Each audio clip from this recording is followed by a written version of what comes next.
Good morning, everybody. Welcome to another Daily Market Report brought to you by Mike Bjork. Today is Thursday and it's December 12th. Wow. Got a bit of a roller coaster these last 2 days here, and we'll get into that in just a moment here.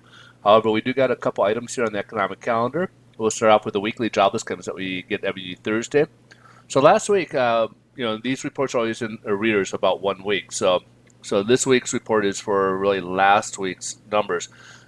So again, last week's numbers was for the week of Thanksgiving. It was 203,000 people applying for unemployment, which was also kind of a short week due to the holiday season, and we kind of saved that last week. So forecast was supposed to increase by 220, but it jumped up to 252,000. But again, we're probably closer this range if it wasn't for the shortened week, and we probably got that spillover into this week. So next week will probably be a little bit more important to kind of gauge as to where we really are with the weekly jobless claims.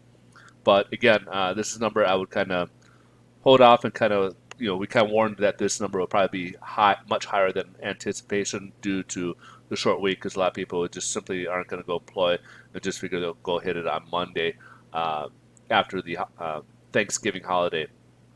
So again, but otherwise on the surface, it looks like a very high number here. We also got inflation on the wholesale level with the producer price index, also known as the PPI. So month over month in October, we had an increase of 0.4%. Forecast is calling for 0.2%, and it came in at unchanged in the month of November. So again, it's year over year, it was also unchanged and remained at 1.1%. Now, when you strip out the volatility of food and energy, we get what they call the core PPI, and this is really the numbers that we'll look at, primarily because the volatility of food and energy is something it's out of the control group. So these are things that we can control. And in the month of October, it jumped up 0.3%. Forecast was calling for a 0.2% increase. However, it contracted by 0.2%. So this had a pretty big effect on the core. It dropped from year over year on 1.6% all the way down to 1.3%. So this is showing very tame inflation on the wholesale inventories, which is obviously a good sign for the industry that we're not getting into inflation not heating up, especially when the Fed last three meetings, with the exception of yesterday's meeting, had cut rates last three times. So let's kind of look here at the headline news. Stocks are up. They're actually taking off, and it has to do with really, what's really igniting it is Trump's tweet. And what did he tweet?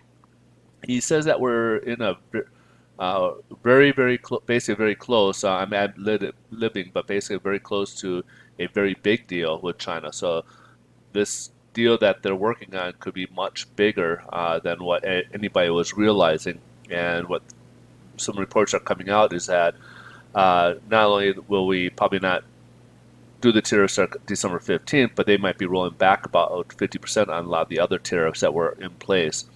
And again, this might sounds like it could be a much bigger deal than what a lot of people are anticipating previously. So this is so stock market is running with it and loves it, taking off. It also had good news from the Fed. Basically, it was a non-event, which was kind of good news.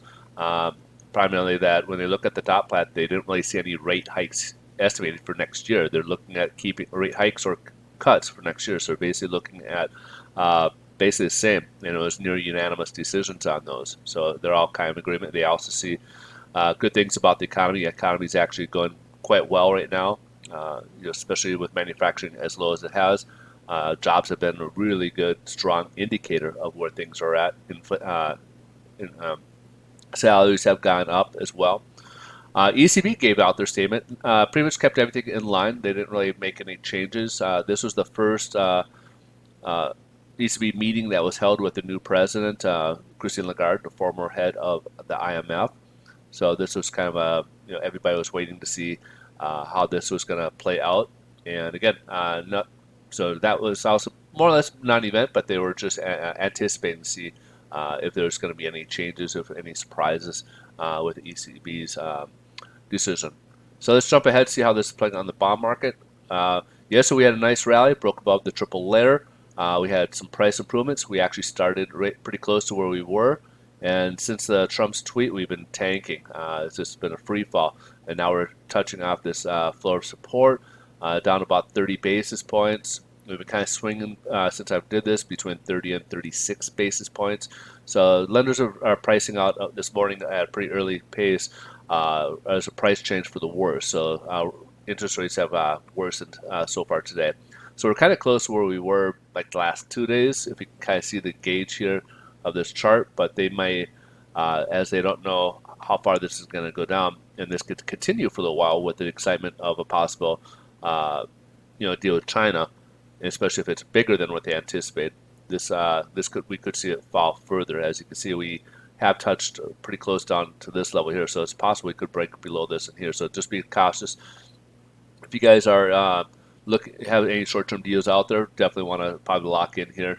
Try to capture anything you have before maybe it worsens even further.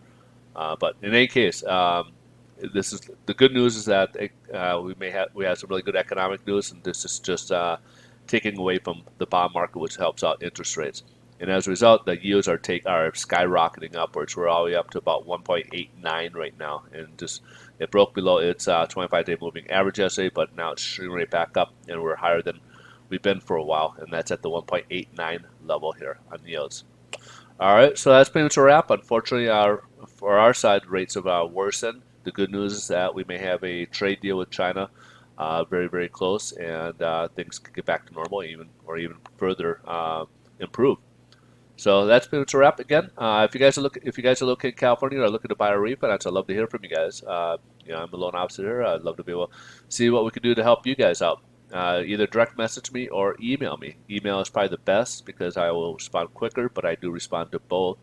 And I hope you guys enjoy the rest of your day. Thanks for watching. We'll catch you guys tomorrow. Bye-bye.